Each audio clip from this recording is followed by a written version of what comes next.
Assalamualaikum warahmatullahi wabarakatuh.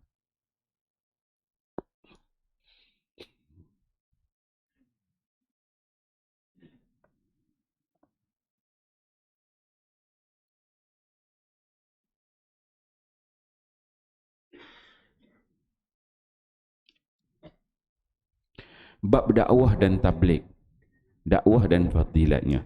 Hadis ke-20. An Abi Umayyah Asy-Sya'bani rahimahullahu ta'ala qala Sa'altu Aba Tha'labah Al-Khushani radhiyallahu anhu faqultu ya Aba Tha'labah kaifa taqulu fi hadhil ayah 'alaikum anfusakum qala amma wallahi laqad sa'alta anha khabira. Sa'altu anha Rasulullah sallallahu alaihi wasallam faqala bal i'tamiru bil ma'ruf wa tanahaw 'anil munkar hatta idza ra'aita syuhan muta'an wa hawan muttaba'an wa dunya mu'tharatan wa i'jaba kulli dhi ra'yin bi ra'yihi fa'alaika ya'ni binafsika wa da'ankal awam fa inna min waraikum ayyam as-sabri as-sabru fihi mislu qabdi 'alal jamri lil 'amil fihi mislu ajri 50 rajulan ya'maluna misla 'amalih faqala Abu Tha'labah ya Rasulullah ajru 50 minhum qala ajru 50 minkum. Rawahu Abu Dawud bab al-amru wan nahyu.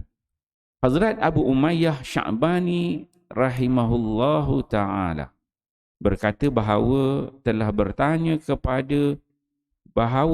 telah bertanya kepada Sayyidina Abu Tha'labah Khusyani radhiyallahu anhu, wahai Abu Tha'labah, apakah pendapat tuan tentang ayat alaikum anfusakum, hendaklah kamu menjaga diri kamu sendiri? Maka beliau menjawab, demi Allah, sesungguhnya kamu telah bertanya tentang perkara itu kepada orang yang sangat arif tentangnya.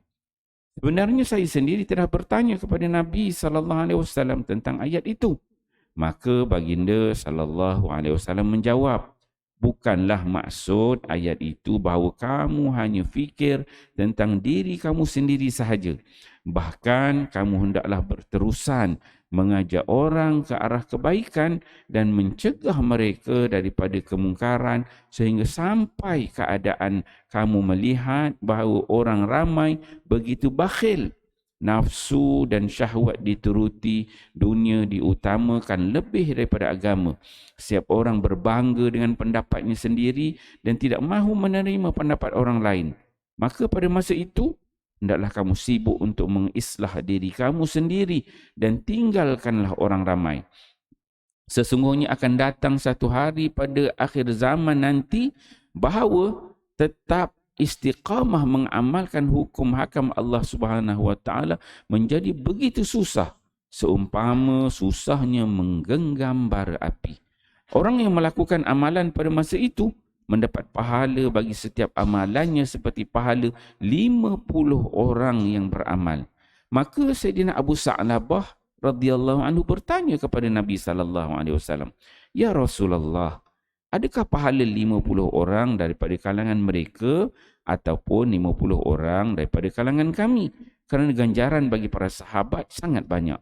Baginda menjawab, ganjaran pahala 50 orang daripada kamu akan diberikan kepada setiap orang daripada mereka. Riwayat Abu Daud. Keterangan, hadis ini sama sekali tidaklah memberi makna bahawa dengan sebab kelebihan khusus, orang yang melakukan amalan pada akhir zaman akan mengatasi martabat para sahabat. Kerana para sahabat dalam apa-apa keadaan pun lebih afdal daripada seluruh umat. Daripada hadis ini dapat diketahui bahawa melakukan amal ma'ruf dan nahi mungkar secara berterusan adalah penting. Walau bagaimanapun, apabila datang masa yang padanya kemampuan untuk menerima kebenaran sudah hilang sama sekali daripada umat, maka kita diperintahkan untuk mengislahkan diri. Dengan kemurahan Allah Subhanahu wa taala, masa itu belum tiba lagi, kerana pada masa ini kemampuan untuk menerima kebenaran masih ada dalam umat. Alhamdulillah, tuan-tuan mulia, pagi ini kita membaca satu hadis Nabi sallallahu alaihi wasallam. Hadis di bawah tajuk dakwah dan tabligh, ya. Dakwah dan fadilatnya. Hadis yang disebut oleh Abi Umayyah Asy-Sya'bani, ditulis kat sini rahimahullahu taala. Maksudnya dia bukan sahabat lah, mungkin tabi'in, sebab dia bertanya kepada Abu Tha'labah. Dia bertanya kepada Abu Tha'labah Husyaini. Abu Tha'labah ni sahabat. Jadi Abu Umayyah ni dia bertanya kepada Abu Tha'labah. Abu Tha'labah ni sahabat, jadi dia ni mungkin tabi'in. Dia tanya kepada Abu Tha'labah. Apa yang dia tanya?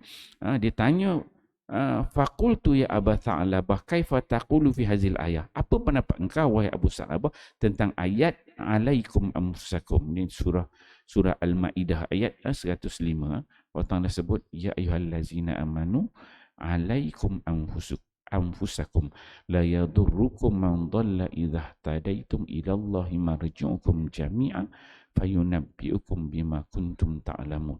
Ayat tu, wahai orang-orang beriman, alaikum anfusakum. Alaikum, ke atas kamu, diri kamu. Maksudnya, kamu ni jaga, wahai orang beriman, kamu jaga diri kamu je. Tak payah jaga orang lain. Jadi, Abi Umayyah ni dia confused. Ayat ni maksudnya Allah Ta'ala suruh orang beriman ni jaga diri je ke? Tak payah ke amal ma'ruf, nahi mungkar? Dia jaga diri dia dah. Tak payah ambil tahu orang lain. Adakah itu yang dimaksudkan? Jadi dia tanya kepada Abu Tha'labah. Kemudian apa kata Abu Tha'labah? Qala amma wallahi laqad sa'alta anha khabira.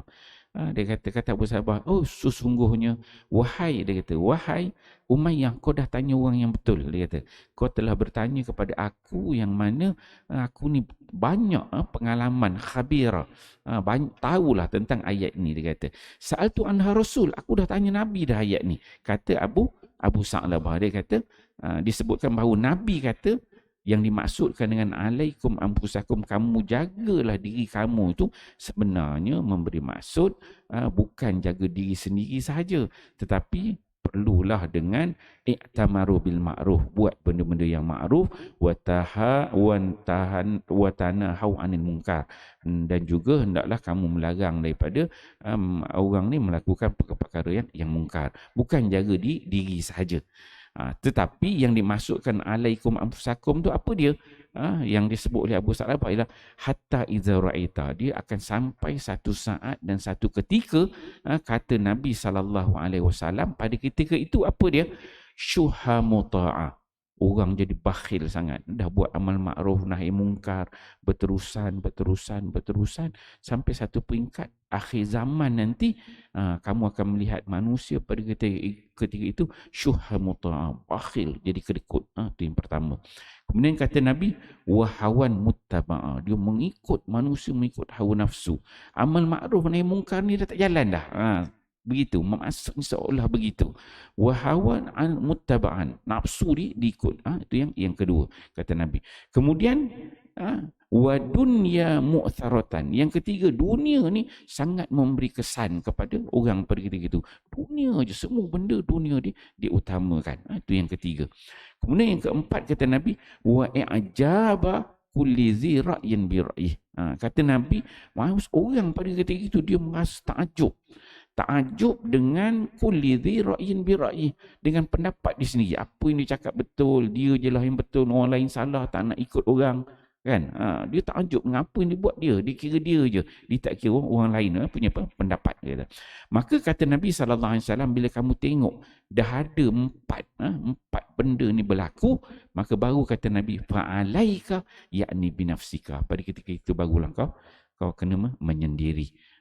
Wada'an kal awam, pada ketika itu baru jauh daripada orang awam. Masa itu amal ma'ruf nahi mungkar ni dah tak jalan dah. Maka kata Nabi, fa inna min waraikum ayyamus sab, lepas itu kamu kena bersabar sangat. hari-hari yang sangat berat, yang kata Nabi as-sabru fihi mislu qabdi 'ala jamri. Sabar pada ketika itu seperti kamu menggenggam bara api. Dan kelebihan daripada ketika itu lil amil, bagi orang yang buat amalan yang baik terus istiqamah buat benda-benda yang baik, maka dia punya pahala, dia kata Nabi, mislu ajri khamsina rajulan. Dapat pahala satu amalan kita buat, dapat pahala 50 orang. Satu benda baik kita buat, dapat pahala 50 orang. Kemudian Abu Sa'labah ditanya Nabi, 50 orang tu adalah 50 orang pada zaman itu punya pahala, ataupun 50 orang punya pahala macam kami ni sahabat, kan?